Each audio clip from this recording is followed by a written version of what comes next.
All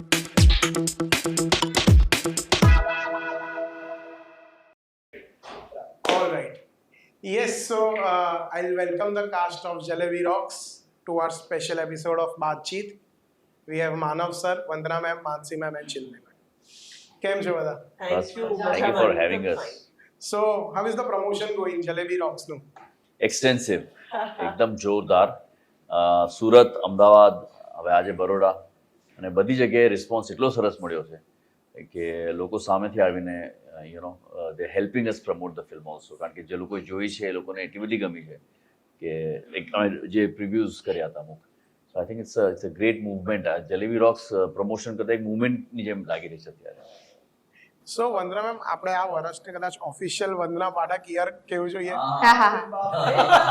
કેમ કે back to back તમારી આટલી બધી સારી ફિલ્મો, સક્સેસફુલ ફિલ્મ, અને તમે ગુજરાત ઇન્ડસ્ટ્રી ચાલુ કરીએ ત્યારથી you have given so many good films અને ઓફબીટ ફિલ્મ્સ જેમાં તમારા કેરેક્ટર બી એટલા સરસ હોય છે. સો yes, I just wanted to ask you કે તમારું એક કિક શું હતી ટુ સાઇન ધીસ ફિલ્મ, આ રોલ લેવા માટે? જલેબી રોક્સ? યસ.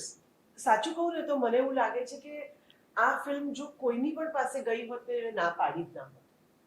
સવાલ જ ઊભો નથી થતો.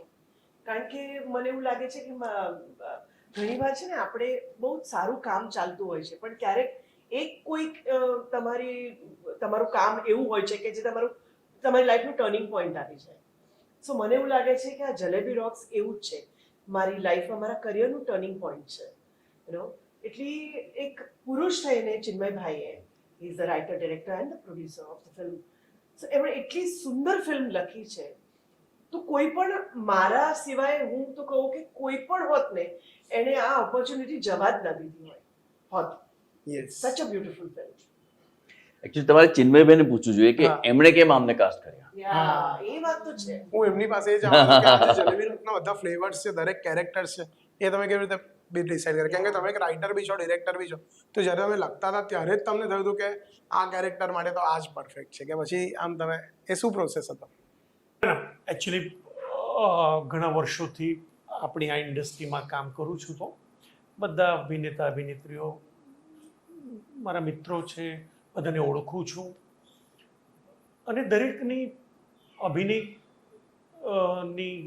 જે વિશિષ્ટતાઓ છે એના વિશે મને બધી ખબર છે, જાણું છું. તો જ્યારે પણ મારા મનમાં આ સબ્જેક્ટ આવ્યો કે મિડ લાઈફ ક્રાઇસિસની 45-50 વર્ષની સ્ત્રીના જીવનની વાત કહેવાનો મોકો મને મા સરસ્વતીએ આપ્યો, તો ત્યારે ખબર નહીં પેન ઉપડી અને પહેલી સરનેમ પાઠક આવી. પાઠક સરનેમ આવી તો વંદના પાઠક આવી, અને વંદના પાઠક આવી તો મને થયું કે વંદના પાઠક લખીશ તો નીરજ પાઠકને લાગશે, એ પણ મારા મિત્ર છે, પેલા મારી બૈરી ઉપર તો પિક્ચર નથી લખી દે, એટલે મેં કહ્યું પાઠક રહેવા દો. અને આ સિનેમામાં મારા એ કેરેક્ટરને શાની જરૂર છે, લગ્ન થયા પછી સેકન્ડ હાફમાં એક એવો સિક્વન્સ આવે છે કે જ્યારે એને થાય છે કે આ વસ્તુ ખૂટી હતી, વિદ્યા, અને વિદ્યાને પાછી મેળવવા માટે એ કઈ રીતે શું કરે છે, તો મને નામ મળી ગયું વિદ્યા. અને તે વિદ્યા પાઠકમાં વંદના પાઠક તો મનમાં હતા, અહીંયા આવી ગયા અને મેં સ્ક્રીન ઉપર પણ આવી ગયા. તો જલેબી રોક્સ, આ જલેબી નામ કઈથી આવ્યું? એ કેરેક્ટરનું સિગ્નિફિકન્સ છે કે જલેબી નામ કઈથી આવ્યું? જલેબી ફ્રેન્કલી સ્પીકિંગ આમ જોવા જતાં મેં લેયર્સ છે બે ચાર, પણ મારું મેઇન ઉદ્દેશ્ય એ હતો કે સ્ત્રીનું જીવન એક સરસ મજાનું મીઠાશ આપનારું જીવન છે. આપણા જીવનમાં જેમ ક્યારેય પણ જો મારા પત્ની બહાર ગયા હોય, મારા મમ્મી ન હોય ઘરમાં, અને અમે જો માત્ર પુરુષો જ ઘરમાં હોઈએ તો ઘર વેર વિખેર હોય, એમ લાગે કે બહાર કરવું શું, અને અચાનક સ્ત્રી આવીને 4-5 કલાકમાં પાછું બરાબર સ્થિર થઈ જાય. એટલે મીઠાશ સ્ત્રી આપે છે, પણ એનું જીવન જલેબી જેવું છે. અચ્છા. ગોળ ગોળ છે, એમાંથી એનો રસ્તો નથી શોધી શકતી. તો આ વાતને બીજી રીતે કેટલિસ્ટ તરીકે મેં યુઝ કરી કે મારી વિદ્યા પાઠકનું પિયર વડોદરા છે, એના લગ્ન ચંદીગઢ થયા છે, પણ આખું વડોદરા એને જલેબીને નામે બોલાવે છે, એનું હુલામણું નામ છે. કારણ કે એને જલેબી ભાવતી હતી. નાની હતી ત્યારે ખોખોમાં નંબર 1 આવે, સંતા કુકડીમાં નંબર 1 આવે, લીંબુ ચમચામાં નંબર 1 આવે. ત્યારે એક જ કહેતી, પપ્પા મને જલેબી ખાવી છે. તો બચુ કાકાની જલેબી ખાવા એ જતી રહેતી. અને ત્યારથી એ જ્યારે પણ એ જીવનમાં વિનિંગ સિચ્યુએશન આવે ત્યારે જલેબી ખાતી. અને દુનિયા એનું નામ જલેબી પાડી દીધું. તો ધેટ્સ ધ જલેબી રોક્સ. ક્યાં બાત હે. યસ, સો માનવ સર, તમે વડોદરાથી જ છો, તમે વડોદરા આટલું એક્સપ્લોર કર્યું છે. અને મેં તમારી એક શોર્ટ ફિલ્મ જોઈ હતી, ચીયર્સ નામની, જે કમાડી બાકરોથી શૂટ થઈ હતી. તો what brings you back to Vadodara? I want to talk to you. અત્યારે એમ તો ડેડ મોમ અહીંયા જ રહે છે, પણ અત્યારે તો સિનેમા વાપસ લાવ્યું છે. જલેબી રોક્સનું જે પ્રમોશન છે એ માટે આવ્યો છું. અને બરોડામાં પાછું કોઈ પણ કારણસર જવું હોય ને તો I don't need a very strong reason, to be honest. અને કોઈ પણ કહે કે આવશે ના આવશે, તો ગુજરાતમાં આવવાનું હોય તો આઈ સી કે બરોડા જવાય. કારણ કે એટલી બધી યાદો છે. અત્યારે હું અમે લોકો આવતા હતા તો વાત કરતો હતો કે દરેક ગલીમાં કંઈક એક સ્ટોરી છે મારી પોતાની પણ. સો એવી રીતે જોડાયેલો છું. 24-25 વર્ષ મેં બરોડામાં ગાળ્યા છે. સો આઈ થિંક અહીંયાનું જે કલ્ચર છે એટલું યુનિક છે કે જે તમને સુરતમાં પણ નહીં મળે, અમદાવાદમાં પણ નહીં મળે. સો આઈ થિંક બહુ જ નજીક છે મારા હૃદયના Baroda. I think I just look for an opportunity to come here. So Vandana ma'am, Arvind sir થિયેટરમાં અને મૂવીઝમાં લેજેન્ડ છે. તો તમે જ્યારે ઇન્ડસ્ટ્રીમાં પગ મૂકતા હતા ત્યારે તમારા પર એવું પ્રેશર હતું કે મારે પપ્પાના પગમાં, એટલે શૂઝમાં મારે પગ નાખવાના છે કે એવું કંઈક? તમારું વંદના પાઠકને આપણે જો એઝ એક્ટર ના જોઈએ તો નાનપણમાં વંદના પાઠક શું હતા અને એક્ટિંગમાં કેવી રીતે આવી? આમ તો મને એક્ટિંગ નહોતી જ કરવી, હું આવવા જ નહોતી માંગતી. આ તો કોઈકનું રિપ્લેસમેન્ટ હોય, અથવા બહુ નાની હતી, 5-6 વર્ષની હતી ત્યારે મારા પપ્પા પહેલા ઇસરોમાં હતા. ઓકે. અને એક નંદુ ઇન્દુ કરીને એક સિરિયલ આવતી હતી, એનો જીન અને એવી બધી હતી, અને છોકરાઓ ઉપર હતી. સો એમાં એક સ્કૂલનું કંઈક હતું, અને જેમાં મારા પપ્પા ટીચર હતા, અને એવો કંઈક રોલ હતો. તો કે છોકરાઓ બધા જોઈએ છે, એટલે આજુબાજુના બધા છોકરાઓ હતા. તો સ્કૂલમાં એકદમ મારા ફ્રેન્ડ્સ ને બધાને લઈને સન્ડેના શૂટિંગ હતું એટલે લઈને ગયા હતા. તો હું પપ્પાની બાઇક પર પાછળ બેસીને પપ્પા મને કહેતા હતા કે જો હું તને આ પૂછીશ એટલે તારે આ બોલવાનું, ઓકે? તો જ છે. એટલે મને 2-3 વાર રિપીટ કરાવે. નાના હતા ત્યારે તો આપણને એવું કંઈ ફિયર કે અરે હું કેવી રીતે બોલીશું તો હોય નહીં. એટલે ત્યાં જઈને એવો શોર્ટ હતો, એમણે મને પૂછ્યું એટલે મને યાદ આવ્યું કે મારે બોલવાનું છે. એટલે તું બોલતો શું કહે છે, એનો જવાબ શું છે? એટલે હું જવાબ આપ્યો મેં. એટલે it was bus that much. But after that મને બહુ બધી સિરિયલ્સ મળવા લાગી, ઈસરો પર. યસ. ત્યારે પીજ કેન્દ્ર હતું, ગ્રામલક્ષ્મી લક્ષી કાર્યક્રમો આવતા હતા બધા. એટલે મેં બહુ જ બધી સિરિયલો કરી. ઓફકોર્સ રજાના દિવસે કરું, બસ એટલું જ હતું. એ પછી અમારું પોતાનું પ્રોડક્શન હાઉસ હતું, એટલે કે કોઈકનું રિપ્લેસમેન્ટ હોય તો હું કરી નાખું, કારણ કે મને બાય હાર્ટ હતું બધું, નાટકો જોવા જતી હતી. એટલે એ કરવાનું બહુ મન નહોતું થતું, મારે ભણવું હતું, મારે એન્જિનિયર થવું હતું, મારે ભણવું હતું. પણ આફ્ટર 12 મારા પપ્પાએ, એમને કદાચ હશે મનમાં કે મારી દીકરીએ એક્ટિંગ કરવી જોઈએ, એટલે મને ગુજરાત કોલેજમાં, જ્યાંથી ચિન્મયભાઈ પણ છે, ડ્રામા ડિપ્લોમાનો કોર્સ હતો. તો એમણે કહ્યું કે એકવાર તું જઈ તો આવ, જોઈ તો આવ કેવું છે. અને હું ગઈને મને બહુ જ ગમ્યું ત્યાંનું એટમોસ્ફિયર, અને એ બધી બુક્સ, લાઇબ્રેરી, અને એ નાનું મિની થિયેટર, સ્ટેજ, આ તે બધું બહુ જ મને ગમ્યું. એટલે મેં કીધું મારે આ કરવું છે. તો એમણે કહ્યું કે ઠીક છે, તો તું આમ ગ્રેજ્યુએટ પણ થા અને આ પણ કર, કારણ કે શું કહેવાય, એન્જિનિયરિંગ કરીને તારથી આ નહીં જ કરાય. એટલે પછી મેં ગુજરાત કોલેજમાં જ સાયન્સમાં એડમિશન લીધું અને આ કર્યું. સો એવી રીતે આ એડમિશન લીધું, અને એની સાથે મારા પપ્પાએ એક નાટક કર્યું સ્પર્શ કરીને, જે રિહેબિલિટેશન ઓફ લેપ્રોસી એના પર. It was much ahead of its time. એટલે એ કર્યું, and that was my first commercial play. બસ એ કર્યા પછી મને લાગ્યું કે આઈ થિંક અહીંયા જ મારે રહેવું છે અને મારે આ જ કરવું છે. એટલે પેલું ગ્રેજ્યુએશન તો નામ પૂરતું કરી નાખ્યું, બટ અલ્ટિમેટલી અહીંયા જ આવી ગઈ. Amazing. Yes, so Mansi, you have been privilege. તમે બોલિવૂડથી સ્ટાર્ટ કર્યું and now you have come back to Gujarati industry. તો તમારી જર્ની કેવી રહી છે? બહુ જ સુંદર રહી છે actually. And yeah as an Bollywood વાર્તાઓ તો વાર્તાઓ છે. હવે તમે કઈ લેંગ્વેજ ભાષા ઇઝ જસ્ટ અ મીડિયમ. તમે ગુજરાતીમાં બોલો કે હિન્દીમાં બોલો, as an actor what I think as any artist or actors are looking at is good stories. So I have been, I think, very lucky કે ત્યાં પણ મને ઘણી સારી સ્ટોરીઝ, ઘણા સારા કિરદાર ઓફર થયા છે અને હજી થઈ રહ્યા છે, and I'm still doing lot of other things there. And ગુજરાતીમાં પણ I think I've been very very fortunate to have worked with very good people. એટલે અત્યાર સુધી જે પણ મને સ્ક્રિપ્ટ્સ અને ફિલ્મ્સ ઓફર થઈ છે તો મારો એક્સપિરિયન્સ બહુ જ સારો રહ્યો છે. અને જે સ્ટોરીઝ અહીંયા ગુજરાતમાં આવી રહી છે એ કાફી લાઈક ઘણી નવા પ્રકારની ફિલ્મ્સ હવે બની રહી છે. લોકો એક્સપેરિમેન્ટ કરતા શરૂ થયા છે હવે. સો આઈ થિંક લાઈક જે Gujarati industry was in a very young baby phase till now. I think હવે ટીનેજમાં જઈ રહ્યું છે. હવે બધું એક્સપેરિમેન્ટ થશે, હવે રાઈટ રોંગ બધું જ થવાનું છે. So I think it's a great phase to be in. And બહુ જ સારો રહ્યો છે. And I think it's something that I am very very grateful for. ક્યાં વાત. સો યા. અને તમે બધા થિયેટરથી આવો છો, તમે પ્લેસ કરો છો આટલા બધા, તો મારો એક ક્વેશ્ચન એવો હતો કે જ્યારે આપણે મૂવી કરતા હોય ત્યારે એક સીન તમારી પાસે બહુ બધા ચાન્સીસ હોય કે એને તમે ઇમ્પ્રોવાઇઝ કરો, ઇમ્પ્રૂવ કરો.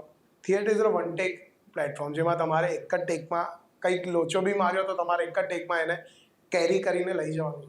તો આ અપ્રોચ કેવો હોય છે તમારો ટુવર્ડ્સ થિયેટર એન્ડ ફિલ્મ્સ? કલાકાર માટે માધ્યમ બદલાય તો એ થોડુંક ફાઇન ટ્યુનિંગ બદલાય, પણ મૂળ ઇમોશન્સને કેટલો ઓનેસ્ટ રહે છે, કેટલા ડેપ્થમાં જઈ શકે છે, એની ચેલેન્જ એ વધારે હોય છે. જો થિયેટર કરવાનું હોય તો એ વખતે મને ખબર છે કે હું સ્ટેજ પર છું ને એ વખતે મારી પાસે કંઈ સ્કોપ નથી. But the same time cinema હોય તો મારે જોઈએ છે કે મારું ડિરેક્ટર મને કહે કે આને કેવી રીતે કરું સાહેબ. મને એવું ડિરેક્ટર જોઈએ છે જ્યાં હું સબમિટ કરું ને કહું કે સર તમે કોણ, મારે ક્યાં જવું છે, where you want to take this scene. એટલે ત્યાં આગળ મારી જે મને ફીડ કરે છે ઇન્ફોર્મેશન કે સીન વિશે, એ બહુ જુદું થઈ જાય છે. થિયેટરમાં આપણી પાસે ટાઈમ અલગ પ્રકારનો હોય છે. એ પછી ટીવી પર કરો તો અગેન ઇટ્સ ડિફરન્ટ. અને ટીવી પર તમને ફટેદન સ્ક્રિપ્ટ આવીને કહે કે ચલ જલ્દી એક बीच का आ गया अभी फटाक से अपलोड करना है इसको करो, તો ભલે ગમે એટલો લાંબો સીન 5 મિનિટમાં તૈયાર થઈને વ્યૂ ટુ ડિલિવર. એટલે બધાનું અલગ અલગ છે. બટ એઝ એન એક્ટર મને લાગે છે ક્વેસ્ટ એ નથી કે કયા પર શું કરું છું, ક્વેસ્ટ એ છે કે જે કેરેક્ટર કરું છું એમાં કેટલા ઊંડાણ સુધી હું જઈ શકું છું. તો મારું પર્સનલી મને લાગે છે એ છે કે એઝ એન એક્ટર. એટલે આમાં એકચ્યુઅલી એમ કહેવાય છે હા. કે theatre is a actor's medium. Actor રાજા છે. હા. અમે ગમે તેટલા રિહર્સલ્સ કર્યા હોય, અમે બધા થિયેટરથી જ આવ્યા છીએ. હમ. Theatre is base. પણ પછી જેવો પડદો ખોલે છે તો અભિનેતા અને અભિનેત્રીઓ છવાઈ જાય છે, એ લોકો અલગ દુનિયામાં ખોવાઈ જાય છે અને એક પાત્રોને જીવંત કરી દે છે. ટેલિવિઝન જેમ એણે કહ્યું એમ તમારી જોડે સ્ક્રિપ્ટ આવે છે અને તમારે ડિલિવર કરવાનું છે, તો it's a writer's medium television અંદર. Yes. And cinema is a director's medium. તો ડિરેક્ટર અને અભિનેતા ભેગા થઈ અને જે સીન છે એ સીનને એક ઉપર લેવલ સુધી લઈ જવાની કોશિશ કરે 4-5 રીટેકમાં અલગ અલગથી. તો દેટ્સ બેઝિકલી આ કહેવાતી વાત છે રાઇટર્સ, ડાયરેક્ટર્સ એન્ડ એક્ટર્સ. અને મને એવું લાગે છે કે આમ જોવા જઈએ ને તો ફોર એન એક્ટર મીડિયમ કોઈ પણ હોય, પરફોર્મન્સ અને એક્ટિંગ કરવાની છે, એમણે ડિલિવર કરવાનું છે અને જે મેં કહું કે શિદ્દતથી જે કામ કરવાનું છે એ તો છે જ.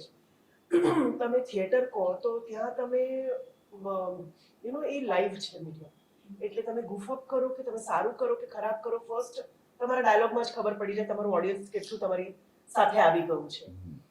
પણ એને માટે તમને 1 મહિનાનો રિહર્સલનો ટાઈમ મળે છે, એટલે તમે પ્રિપેર્ડ હો છો. હા, પછી ક્યારેક એવું થઈ જાય કે તમે બ્લેન્ક થઈ જાઓ કે એવું કંઈક હોય, અથવા બાજુનો આર્ટિસ્ટ થઈ જાય કે કંઈ હોય, એ તમારે સ્પોન્ટેનિટી, પ્રેઝન્સ ઓફ માઇન્ડ રાખવાનું છે. એ કરવું બહુ જરૂરી છે. એ થિયેટરમાં આ ચેલેન્જીસ છે. પણ હું તમને કહું કે ટેલિવિઝનમાં પણ એટલા જ ચેલેન્જીસ છે. થિયેટરમાં તો ચલો સામે ઓડિયન્સ અંધારામાં હોય છે, એટલે તમે જ છો, તમે જ દેખાવ છો પોતાની જાતને, ને 2.5 કલાક તમે કર્યું જ છે આ બધું મહિના સુધી, સેમ વાત બોલ્યા છો, એટલે એ તમારું એ મિકેનિઝમ હોય ને, એ તમારી બોડીમાં એ એવી જ રીતે તમારો હાથ ત્યાં જ ઉપડે ને જ કરો. અનલેસ કે થોડું ઘણું તમે બીકોઝ તમે એક્ટર્સ છો એટલે દરેક શોમાં થોડું કંઈક અલગ તો તમે કરો જ છો તો એ તમે કરતા હો. બટ ટેલિવિઝનમાં આજે હું વાત કરું છું, સામે આ ભાઈ હલે છે, કોઈ અહીંથી પસાર થાય છે, બધું છે, છતાંય તમારે ડિલિવર કરવાનું છે, તો એ બીજું ચેલેન્જ છે. ગમે એટલું હોય એમાં રીટેક હશે, પણ અલ્ટિમેટલી તમારે પરફોર્મન્સ તો એ આપવાનો જ છે તગડો, એ કરવું જ પડે એમ છે ભલે. અને બીજું આમાં તો તમને કન્ટિન્યુઅસ તમે મૂડમાં છો એટલે તમને વાંધો નથી આવતો. આમાં તમે અરે કટ કટ કટ કટ વહાં કા કેબલ હિલ ગયા, અરે આપ દેખો તો જરા સા આપકા ये हो गया, અહીં બાલ તો આપતી નહીં, એટલે તમે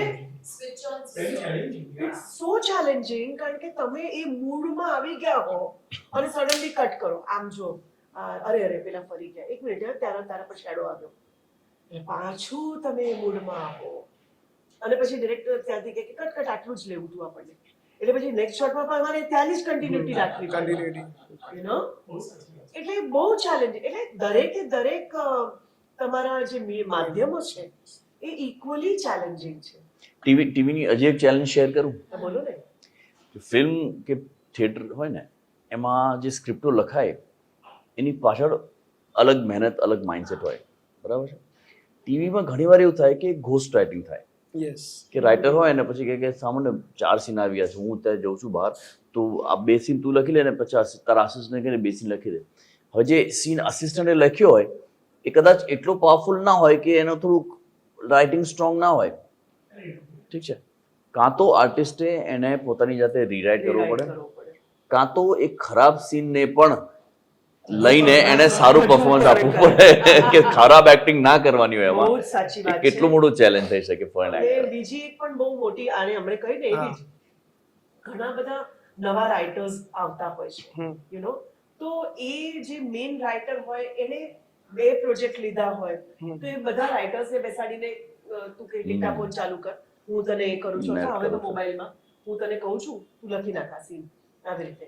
એટલે એ રાઇટરે એને લીધે એના પ્રમાણે લખ્યો. ઘણીવાર તો કેરેક્ટર પણ બદલાઈ જતું હોય છે રાઇટરે લખ્યું હોય છે એમાં. નથી એમનો વાત નથી, એટલું બધું કામ લઈને બેઠા છે, બધું છે એટલે કેરેક્ટર બદલાય. ત્યારે અમારે કેવું પડે અરે આ પણ આવું ના બોલે, આ કેમ આવું બોલે, એવું પણ થતું હોય છે. એટલે આ બધા ચેલેન્જીસ દરેક માધ્યમના અલગ અલગ છે અને એની મજાય અલગ છે.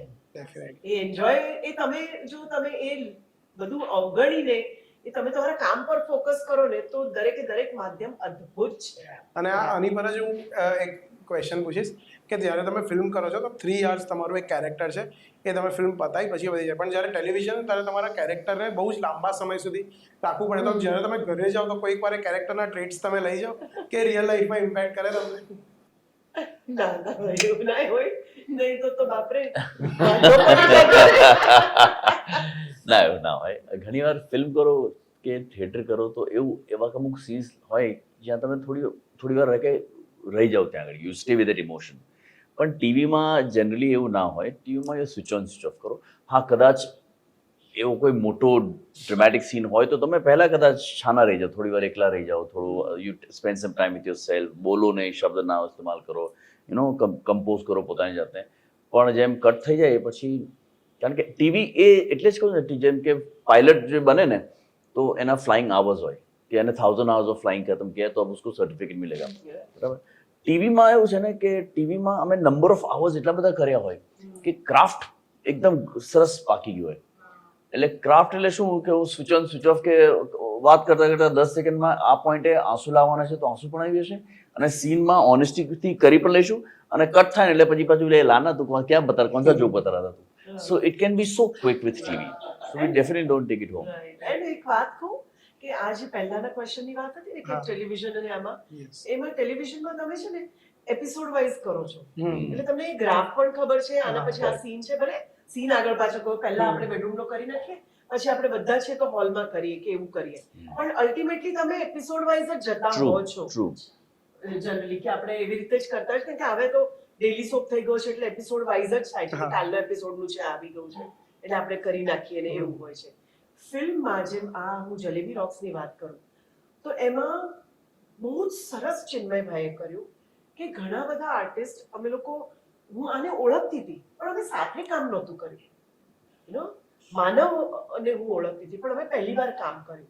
તો એ રીતે અમારા માટે એમણે જે ઇન્ટરવલ પછીનો જે સીન છે ને હમ. એ એમણે ફર્સ્ટ ડે પર કર્યો, અચ્છા. જેથી કરીને બધા જ આર્ટિસ્ટ હોય બધા સાથે મળે. હમ. પહેલો દિવસ એક થોડુંક તમારું ઇન્ટ્રોડક્શન થાય બધા સાથે, તમે ભેગા થાવ અને પછીના જે સીન્સ થાય ને એટલા સ્મૂથ થઈ જાય. રેલવે સ્ટેશન વાળું ના ના પેલો પેલા લગ્ન વાળો લગ્ન વાળું તો ત્યાં તો જોઈન થયો મને આમ. Correct, બંને correct, પડો. ત્યાં શરૂ. બધું આખું એટલે 4 દિવસ પહેલા બધાને ભેગા જ કરી દીધા. એવું.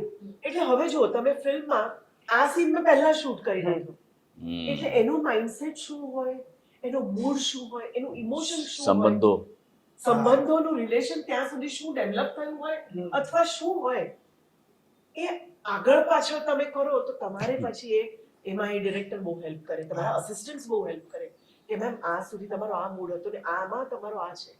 એટલે એવું છે કે તમારે એ પણ ધ્યાન રાખવું પડે કે અચાનક તમે એટલે હું અહીંયા આટલી ખુશ થઈને ગઈ છું, યુ નો નીચેથી આવી આટલા તડકામાં, એટલે મારો મૂડ થોડોક એવો હતો, પણ અહીંયા ખુશ થઈને ગઈ છું, પાછું હું નીચેથી આવી એ શોટ લીધો અને નીચે ઉતરવાનો શોટ લીધો, એટલે બંનેમાં પાછો મારો ડિફરન્સ કેવો છે મૂડનો. સો ત્રણેય માધ્યમો અલગ છે. યસ. અને રહી વાત ઘરે લઈ જવાની, તો હું તો જો ખીચડીનું ઘરે લઈ જતી હોત તો બાપરે મારું મન તો બહુ છોડી દે. નાઈસ પણ ઘણા એવા એમણે કીધું ને, સોરી, પણ એવા ઇમોશનલ સીન્સ જે અમે આ જલેબી રોક્સમાં કરે, ઘણા એવા ઇમોશનલ સીન હતા કે જ્યાં તમે થોડુંક તમારું રહે એમાં. તમે છે ને એ થોડુંક ફોલો થ્રુ રહે. ફોલો થ્રુ રહે. યા એટલે અત્યારે તો ચલો બરોડામાં શૂટ કરતા હતા, પણ હું જો ઘરે જાત તો કદાચ ઘરે હું થોડીક શાંત થઈ ગઈ હોત એ વખતે. એનો જે આટલું હું વાત કરું છું ને, કદાચ એ દિવસે હું થોડીક શાંત હોત. ઓલ્સો આઈ ફીલ થિયેટરમાં જે લક્ઝરી છે ટાઈમની, રિહર્સલની, which I completely miss when I am doing screen. Because તમને જે 1 મહિનો મેમે કીધું રિહર્સલ મળે, તો તમે તમારા કો એક્ટરને જાણી શકો, તમારી એક કેમિસ્ટ્રી બનાવવા માટે કરી શકો, તમે એ જ સીન ઉપર કેટલી વાર કામ કરી શકો. But when screen happens, I have done web films, ads, lot of ads lately, તો એમાં ઘણીવાર તમે સેટ પર જાઓ, તમે એક્ટરને મળતા પણ નથી. રીડિંગ પણ મોસ્ટલી ઘણીવાર લાઈક એટલીસ્ટ, ઇનફેક્ટ મેં ગુજરાતીમાં વધારે રીડિંગ કરી મોર દેન હિન્દી. હિન્દીમાં ટાઈમ પણ ઘણીવાર નહોતો, તો તમે ફિલ્મ સીધા સેટ પર એક્ટરને મળો અને ધીસ ઇઝ રોમેન્ટિક સીન. અરે ભાઈ, I mean hello, how are you, okay let's romance. એટલે it's almost like you have to just switch on your romantic side and be romantic with the actor right away. So it's very awkward, and so ઘણીવાર એવો time મળતો જ નથી to develop something organic and do that. Yeah. But eventually you of course depend on your skills, અને થિયેટરમાં જો તમે શીખીને આવ્યા છો, that of course helps. Although one thing that I like, હું બહુ વર્ષો પછી I have started doing theatre again, almost 9 વર્ષ પછી મેં થિયેટર પાછું મેં હમણાં કરવાનું શરૂ કર્યું છે. તો અને પહેલાં થિયેટર કરતી હતી, પહેલાં થિયેટરથી જે શરૂઆત થઈ હતી એની પછી મેં ફિલ્મ્સનો કાફી એક ફેસ રહ્યો છે. તો વોટ આઈ ફેલ્ટ સડનલી કે અમે કેટલા બધા શોઝ કરી રહ્યા છે. વેન યુ ડુઈંગ ફિલ્મ્સ, મેં આ સીન જીવી લીધો, યસ, આગળ વધો. આ સીન મેં કરી લીધો ને, હવે હું ખુશ થઈ ગઈ ને, next. So you leave that emotion once fully and then you out. યાર થિયેટરમાં તમે એ જ હર શોમાં, sometimes we are doing 2 shows a day, 3 shows a day, હર શોમાં એ જ ઇમોશન એટલી જ એટલી જ નિષ્ઠાથી, એટલી જ કમિટમેન્ટ અને ટ્રુથફુલી ઓનેસ્ટલી કરવાનું છે, એ જ ઇમોશન હિટ કરવાનું છે. બિકોઝ ઓડિયન્સ તો પહેલી વાર જોઈ રહી છે ને, તમે આ ઇમોશન દિવસમાં 3 વાર જીવી ચૂક્યા છો, સેમ જ વસ્તુ, but the audience is watching for the first time. So એ જે રીસેટ છે ને, reset, so that is something that in the beginning I was like, અરે યાર આ તો I felt કે હું બોર ન થઈ જાઉં. But I think theatre has its own magic. એકવાર જ્યારે ઓડિયન્સ આવી જાય સામે, then all of that it just takes care of itself. So yes, this movie is about relations, કે એક સ્ત્રી પર છે. તો તમારા લાઈફમાં બી એવા વુમન હશે જેના લીધે તમે અહીંયા બેઠા છો, કે the success you have gained. તો I just wanted to tell you, કે ask you something, કે એક એવો મેસેજ, કે એક એવી વાત જે તમે તમારી મમ્મીને કહેવા માંગો છો કે તમે નથી કહી શક્યા, કે તમે નથી કીધી, એ I want you to know from all of you. Yes. સંક્ષેપમાં હું કહીશ કે ઘણીવાર આ ફિલ્મ જોયા પછી એક ઉંમર પછી એવું થાય છે કે મમ્મીએ એટલું બધું કર્યું છે ઘસાઈ ગઈ હોય છે પણ કરતી જ રહે છે. અને કદાચ મેં એને ઇનફ એકનોલેજ નથી કરી. અને જેટલું કર્યું છે, કારણ કે આપણે ગ્રાન્ટેડ લઈ લઈએ છીએ કે હા મમ્મી કે મમ્મી જાતે જ કરી લે છે, પણ એ ગ્રાન્ટેડ એટલું બધું લીધું છે કે મેં એકનોલેજ નથી કર્યું, કે એને થેન્ક યુ એટલું જતાવ્યું નથી, કે શબ્દોમાં કદાચ કહું તો ઇનફ પણ નહીં પડે. But I have not communicated that I am so grateful that you done so much for me, not just given me birth but you done so much for me. So મને લાગે છે એ thank you ક્યારે હું કહી નહીં શકું એટલું જેટલું કહેવું જોઈએ. Yes ma'am. બ્લેસ છે જેમની પાસે માં છે, you know, કે અને હજી એટલે મમ્મીની જોબ કોઈ દિવસ પતતી નથી. હું પણ માં બની ગઈ છું, હવે મારા છોકરાને ત્યાં પણ લગ્ન થશે અને એ થશે તોય મારી માં જ રહેવાની છે, you know. So A thank you is a very small word એમને કહેવા માટે, પણ એ જે કરે છે એ કોઈ કરી ના શકે. હજી સુધી કરી રહી છે. મારી માં તો એટલી, મારી મમ્મી છે ને એ બહુ એનર્જી વાળી છે, ફૂલ ઓફ લાઈફ છે, હસતી હોય છે, એને પ્રોબ્લેમ્સ હોય છે ને તોય આપણને ખબર ના પડે. એટલે હવે મને ખ્યાલ આવે છે કે એમને પગમાં દુખે છે, કારણ કે એ ચાલવામાં એમને દેખાય છે. પણ અધરવાઇઝ ઓલ્સો ના એ તો 2 મિનિટ ખાલી બેસીને ઊભી થઈશ ને એટલે 1 સેકન્ડ થશે પછી તો I am fine, I am absolutely okay, you know, that's her spirit. So I always want, I mean through this medium of course I would like to tell her કે મારી પાસે હવે જેટલા બર્થ હશે છે કે નહીં મને ખબર નથી, પણ જેટલાય બર્થ હશે એ બધા જ મારા જન્મોમાં તું જ મારી માં, મને આ જ માં જોઈએ, મને આ જ મારા ફાધર જોઈએ, મને આ જ લોકો જોઈએ મારી લાઈફમાં. ક્યાં વાત. એટલે એવું કંઈ નથી જે મારી મમ્મીને ઓલરેડી હું કંઈ નથી મેં કીધું નથી, because I think my mom is a rock star. એટલે એના લીધે આખું પરિવાર જે છે એ જોડાઈને રહ્યું છે, and she is a constant inspiration for me in my life. એટલે મારી I have seen my mother revolve, જેમ કે વિદ્યા પાઠક નું કેરેક્ટર છે. ઇવન માય મોમ, મારી મમ્મી જે છે એ પણ મેનોપોઝ થ્રુ પસાર થયા હતા, અને at the age of 53 she took up a job. So મારી મમ્મી is actually my role model, કે you can start any time you want and you don't have to give up. અને નથી આવડતું એટલે ડર લાગે ને બિગનિંગમાં, કારણ કે નવી વસ્તુ, at the age of 53 housewife તમે છો, પહેલી વાર જોબ લઈ રહ્યા છો, ડર લાગે ને તો ઇટ્સ ઓકે, જસ્ટ શો, જાઓ, ડરીને જાઓ પણ જાઓ. તો આઈ થિંક માય મોમ, એટલે મમ્મી જો તું જોઈ રહી હોય, you are awesome, you are a rock star, you are an inspiration and you know it, and keep doing what you keep doing and stay healthy. Yeah. Yes. Mummy જય સિયારામ. તમારા મીડિયમથી મમ્મીને પહેલાં જય સિયારામ કહીશ. મારી મમ્મી થોડી તોફાની છે. આજે 80મા વર્ષે પણ, આજે હું 52 વર્ષનો થયો છું, આજે પણ જો હું વિદ્યાનગર જઉં તો આમ ડર લાગે કે કંઈ થશે તો પાછી ઝાપટ નહીં પડે ને. She is wonderful. આખા બંગલોઝમાં, મારા સોસાયટીમાં બધા બાથી ડરે. આ બા ભાઈ કોઈને બહુ જ સરસ એક નાનકડો દાખલો આપો હમણાંની જ. 18-20 દિવસ પહેલા કોઈ ઘટના છે અમારી સામેના કોઈ ઘરમાં, મને તો ફોન પર ખબર પડી કે કંઈ થયું હતું ને કોઈ સ્ત્રી ઉપર કોઈ એનો દિયર ને બધા કંઈ ચીચિયારો પડી. તો મમ્મી બહાર એ જોયું તો એને કોઈ મારતું હતું.